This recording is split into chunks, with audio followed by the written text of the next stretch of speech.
ইন্না জাআলনা মা আলাল আরদি যিনাতাল লাহা লিনাবলুয়াহুম আইয়ুকুম আহসানু আমালা। আমি আল্লাহ রাব্বুল আলামিন গোটা পৃথিবীকে সুসজ্জিত করেছি, সুন্দরভাবে সাজিয়েছি আমার বান্দাদের জন্য। আল্লাহ মানুষের কাছ থেকে শুনলেন যা কিছু সৃষ্টি করছেন সব আমাদের জন্য।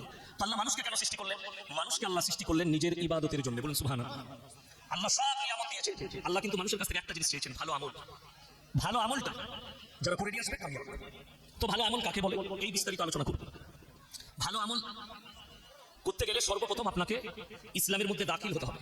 তো আমাদের সমাজের লোক মনে করে যে মুসলমান ঘরে জন্ম নিয়েছি তো আমি মুসলমান। গরুর মাংস যখন খাই মুসলমান ঘরে জন্ম নিয়ে তাহলে আমি মুসলমান। মুসলমান ঘরেই আমার উঠা বসা হচ্ছে, আমার বাপ হাজি সাহেব, আমার ভাই মৌলবি, আমার অমুক সব আছে, তো আমি মুসলমান। কিন্তু এটা মনে সিজদা করছি, মসজিদে গিয়ে নামাজও পড়ছি, এটাই আমি মুসলমান। যারা শুধু এতটুকু ভেবে নিয়েছে নামাজ, রোজা, কালবা, হজ, যাকাত এটা ইসলাম, তাসবিহ তিলাওয়াত করছি, নামাজ পড়ছি, এটা ইসলাম। বুঝা হয়? ইসলাম হচ্ছে পরিপূর্ণ একটা জীবন ব্যবস্থার নাম। ইসলামের বিধানে আল্লাহ তাআলা নামাজ রেখেছেন, রোজা রেখেছেন,